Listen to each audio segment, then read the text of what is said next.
Okay, now we're going to look at topic 1.4 in period one. This was developments in the Americas. So your top concepts and vocab that you need to know for cultural and social ideas, which again has a very high probability of appearing. For their belief systems, we see animism, polytheism, and one thing that is highly tested and sticks with students a lot is the human sacrifice that took place among some of these regions, these states. So, first, animism. This was the foundational belief system in many American societies. It was basically just a spiritual connection to nature and the environment. Um, I have heard students say that there's been a couple comparison questions between animism and Shinto, but it's not very often. Really, the big thing for this one, that if you are going to see a test question on the final exam, it's going to be probably something involving human sacrifice, especially in the Aztec society. Uh, for whatever reason, the belief among the societies here that performed human sacrifice, their belief was that in doing so they connected uh, to gods, and the whole reason why they believed that they should be doing this is because of the cyclical pattern, days and nights, growing seasons with crops. All of that, of course, they believed was dictated by the gods. And so the only way to ensure that the gods would continue to make the sun rise or give water, give rain so that we don't have a drought, was that they demanded blood. And so, in order for these elites in these societies that practiced human sacrifice, for them to ensure that everything continued to work and prosper for them, they were giving up. They were using other people, bloodletting procedures to give to the gods what they demanded, which was blood. Pretty morbid, but that was the belief. In addition, depending on the person's rank in society, uh, that was they were more powerful. Their blood was seen as more powerful. So, if an elite member from another tribe was sacrificed, that it was believed to some degree that their blood was more powerful. So that kind of points out right there that if they were able to take someone, a member of a royal family or something like that, um, these were the high priority individuals. In the way of political systems and governance, we do see some city states versus empires. This is another big focus. For the Mayan, yes, the Mayan are not technically in this period. However, they could appear for context. But just in case, so the Mayan were decentralized city states, whereas the Aztec and the Inca were larger empires. Um, there was, in some cases, we see one unifying leader. It's not going to be similar to what we've already discussed with some of the other empires globally, but we do see for the Mayan it was very much decentralized city states, whereas the Aztec and the Inca are going to be more advanced, larger empires. The Aztec believed that the power, they didn't believe it, but the way that they were able to derive power, maintain power and dominance over inferior groups was through the tribute system. So this is another really good connection. um, if you recall back to 1.1 developments in East Asia, we talked about China and its tribute system.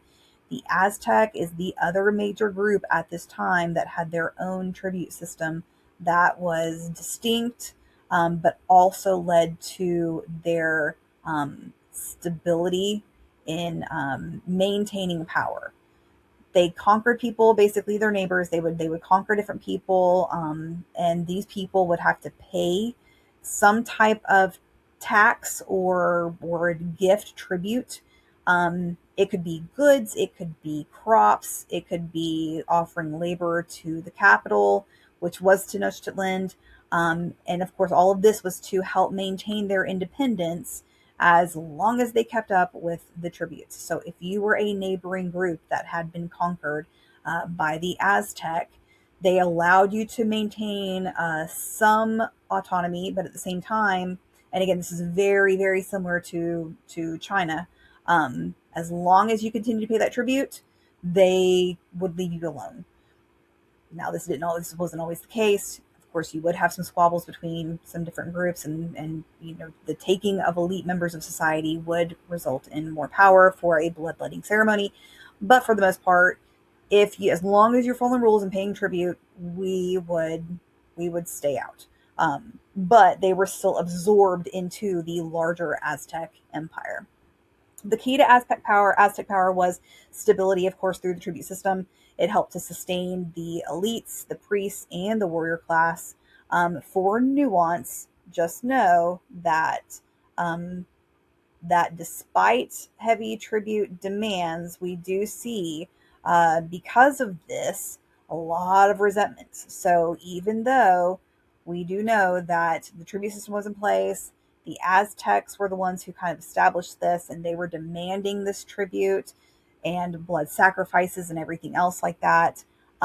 You could, of course, make the argument that this structure, the tribute system, and everything else that made the Aztec powerful was also going to lead to their demise, right? It's kind of like rivers in Africa.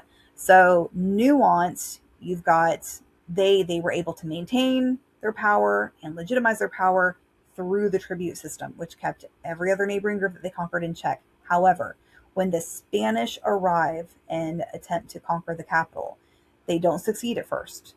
Not until Cortez and his men are able to communicate with neighboring tribes that were tired of being pushed around to some degree by the Aztecs, and they were very, very willing to side with the Spanish to help bring down the capital of the Aztec Empire. So, with all of that, again, you've got this nuance where the thing that gave them the power is also going to be the thing that will bring about their demise.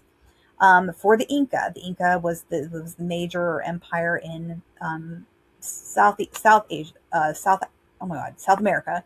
For the Inca, power was derived from the mita system. Okay, so this is a big difference here. So for the Aztec, it's going to be the tribute system. For the Inca, this is going to be the mita system. There are a couple significant labor systems for period one that you do see pop up often, high frequency. One is going to be the mita system. The other one is going to be feudalism. And with feudalism, we've got two different regions. One is going to be Europe. The other is, of course, feudalism in Japan. And that's a similarity, right? So you've got the mita system, and you've also got the feudal system. So these were two labor systems, okay? It's not the same as a tribute system. This was economic, monetary based to maintain power.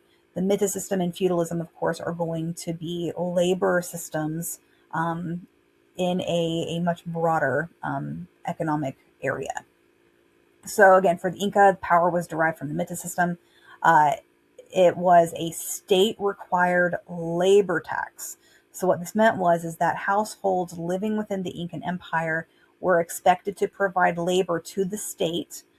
Citizens basically would rotate. There was this rotation depending on seasons and the ability of the different families, where there was this scheduled period where families were expected to work. They had been assigned, this is your time to work, and then they would be told basically what state project they would be working on. This could be creating more terraces for farming. It could be road maintenance. It might be helping to construct a temple. It could be something involving mining or military service. So basically, it depended on a bunch of different factors, what the family could do, their location regionally, and what that location offered, and the time period, or the seasonal time in which your family is supposed to be providing back. So that was the mita system. For developments in the Americas, culturally and technological developments, there are some big key terms here that do come up. The first is terrace farming. This was an important adaptation. This is a great example of human-environment interaction, which really doesn't play a big role in period one. The big thing that you're going to see for period one, if you do get a topic about environment from that theme, we all know right now it's going to be plague, and the transference of plague and pathogens throughout different trade networks. So that's going to be the big thing there. I don't really think you're going to see anything involving how humans changed the environment to adapt to it in some degree in order to modify it so they could live more comfortably. That's going to happen later, a lot later. That'll be a big thing that might come up and appear in later periods. For this one, it's going to be the spread of pathogens. So, but we do have some big terms that do pop up. So terrace farming, important adaptation. This was how they were able to farm on mountainsides. Chinampas, huge term, very frequently common multiple choice question that does pop up for period one. Remember, the chinampas were those floating gardens that were developed and used by the Aztecs. So that was a term that was very much synonymous with Aztec agriculture. The quipu was the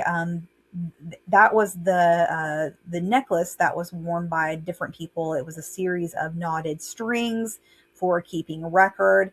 The Inca did not have a writing system, so in place of that, the closest thing they had to documentation and record keeping were these quipus. If you've not seen a picture of it, look it up. I showed it in class, but if you need to look at it again, look it up. For the road system for the Inca, this was a major, again, this is something that was very unique to them. These are the royal roads. And if we could say that they had a language, of course, but not a written system. So this is the closest we have to it. So the Kupak Non was the name of the royal road system. I've seen it before where people will refer to it as Carpanon. That's not a widely accepted term, though. So if you do get a question about the Inca and you do want to discuss their road network, just say Royal Road. If you can remember this term, that's even better. But what you need to know is that there was an extensive network. There was an extensive network for communication, control, transference of goods. But we see something very interesting here that really has not been an issue in other regions, and that is the fact that the Inca did not have a large animal that would assist with the transference of goods. That's a major difference that we see in the Americas involving their trade networks versus what we've seen in the other continents. So for the Silk Road, for the Trans-Saharan, we see horses and camels pretty much. And so those are going to be what we call a beast of burden. Those are going to be the work animals. They were easily domesticated. Eventually they will be raised in a domesticated environment, so we don't really see any kind of wild characteristics that emerge. And that was a major key, and in and of itself was an innovation as well, was the utilization of those different animals to help transfer goods. Here, we didn't have that, right? They have alpacas and llamas, but those guys aren't carrying a bunch of weight on their back. So that's not working. So they did not have a beast of burden that helped with them, which is, again, another very unique characteristic of the developments in the Americas at this time. Let's see, where were we? I lost my place. Okay, so yeah, so that was the last one. So the road systems. Economic systems. There was no large-scale trade network like what we see in Afro Eurasia. This has come up numerous times in the AP test as a comparison point. So this is a big difference between the two. Yes, they both had trade networks, but it was nowhere close to the extent what we see in Africa, Asia, and even parts of Europe at that time. They did have regional trade. It was especially significant in Mesoamerica because of the tribute system in the Royal Roads from the Inca. They transferred goods as well, but that didn't generate as much income for them like what we see with the tribute system in China and in the Aztec world. Agriculturally, I'm sure you already know this, but one of the top things that they produced was maize or corn. This was their staple crop. There have been some mummified remains that have been found. I find them interesting, but some of the mummified remains that they have found of people on mountaintops in the Andes, when they go to examine their teeth, there is a severe level of tooth decay. And so, and you might already be thinking the answer to this. So when historians kind of took a step back and they were like, okay, what led to this level of tooth decay? And there was tooth decay everywhere, of course, but why was it more common and to a much greater extent in the the Native American societies? It's because corn is a high starch, high sugar crop, and because of that, if they weren't, and they didn't, have any type of hygiene for their teeth, you guys have probably been told over and over again, you don't eat anything that is sugar based just before bed, because that's what causes cavities if it interacts with the bacteria. It's just a fuel to the growth of that bacteria, and so it can lead to cavities. And so because of that, because corn was their staple product, and that's basically the main thing that they consumed, uh, they were constantly introducing sugar and starch to their mouth, which is what led to that tooth decay. So just interesting tidbit nugget of information if you're ever on Jeopardy someday, and that's the final answer. So moving on. So maize was the primary staple crop for people in eventually what will be called Latin American societies. Significant people that you need to know, again, no rules, not details specifically. Moctezuma II, he was the ruler of the Aztec civilization at the time that the Spanish arrived. He represented Aztec leadership at the height of the empire, but he also represented its fall, of course, to the conquistadors led by Cortez in this case. He did initially see Cortez. He was, when he was coming across from the bridges that led to Tenochtitlan, and he was adorned in this metal armor, riding this horse. When we talked about it initially, I just told you, think to yourself, you are this individual who's never ever seen a beast like that before, and now this man is on his back commanding him, this animal, and he is glistening with this metal, right? This armor. He immediately thought that he was some kind of deity, and he had this, army behind him. So initially, it is known that Moctezuma did, in fact, think that Cortez was a god. That's going to change very quickly once his intentions are found out. Pachacuti, he is also very important for the Incan civilization. He was the founder, not of, and this is something I want to make sure you guys understand, he was not the founder of the Incan civilization. He was the founder of the imperial state that made Cusco the capital of the Incan Empire. So he was kind of like a unifier to some degree. He expanded the Incan civilization. He also organized the empire throughout the Andes. So he is going to basically turn this series of different locations of small communities together, and will establish the entire region after several battles to become an empire in and of its own. Major state and empires for this region, of course, for Mesoamerica, we've got Mexico or Aztec. This is the most frequently tested. Main characteristics that we see tested are, of course, tribute system, human sacrifice, chinampas, the fact that they didn't have a wheel. So just as much as they didn't have a beast of burden to help them with trade and travel, they also did not have wheel technology prior to the arrival of the conquistadors. They also had they didn't have a letter-based or character-based writing system. They did have pictographs. Now, the pictographs that the Aztecs used were based off of a writing system, a true writing system that the Mayan had. And so a lot of it was influenced from the Mayan, but they did not have an actual writing system. So that is something that you do need to make sure you understand correctly.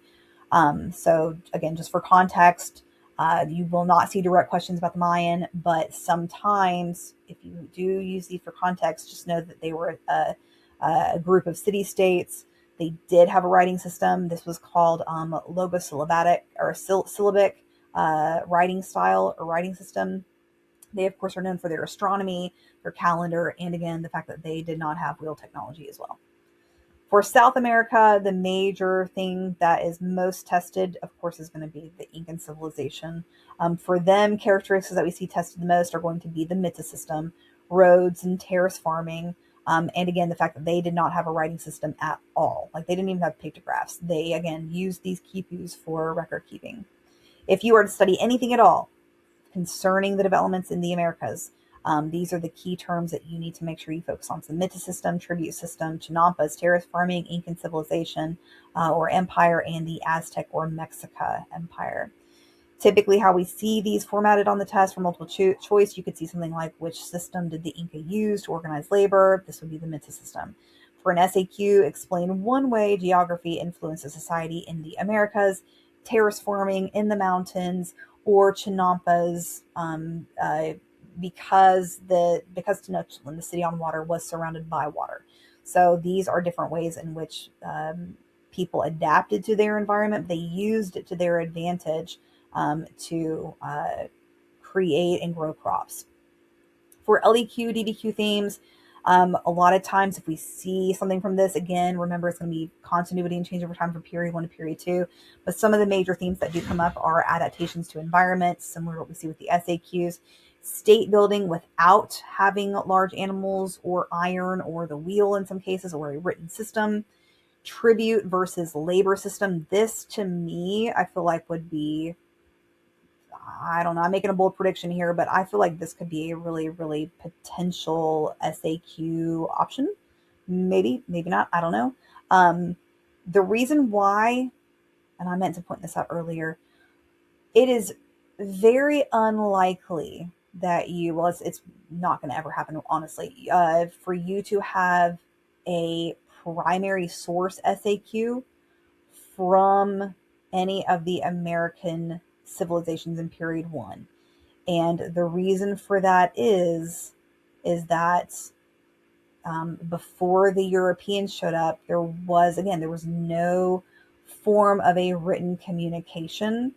So if you do see any images like those pictures that I showed you where they were performing blood sacrifices, or people being quarantined because of exposure to smallpox, those are those famous images, but they were not produced by the natives. They were produced by the Europeans, who were basically documenting everything they saw. So you're not going to typically see your primary source SAQ come from this region. You can pretty much rule it out, unless it's something that is that was produced by a conquistador, a European. You definitely could see a secondary source being used for an SAQ, and this again would be something that is going to be produced later on in the text, something that someone observed, but later on they're going to write about it. So just keep that in mind when you're trying to figure out, what could possibly the SAQs look like for this area. And then, of course, the other big thing for LEQ DDQ is going to be the development in Americas compared with Afro Eurasian societies. Big takeaways: societies, as we know, adapted to creatively to oh my God. These societies adapted to their geography. By that we mean, we talk about, the mountains and terrace farming, lakes, jungle ecosystems in the Amazon. So everything was, they had to adapt to the world around them very, very successfully. We also see large empires, the Aztec and the Inca, which used labor and tribute systems. They were a lot less connected than the Afro Eurasian trade networks, but they were still present. But this does mean that there was limited diffusion in trade because of that. And finally, there is a strong link between religion and political power here. A lot of times the rulers would legitimize their rule using an early version of divine right, but more so, they would claim that they were the only ones who could communicate with the god. And as long as they convinced people that God was communicating directly with them, especially if you had a royal lineage to begin with, no one's going to challenge that, at least not here. All right, next thing we'll look at is topic 1.5, developments in the Americas. And then the last one that we look at is going to be topic 1.6, which is developments in Europe. Okay, but next time you hear me, we will be talking about 1.5.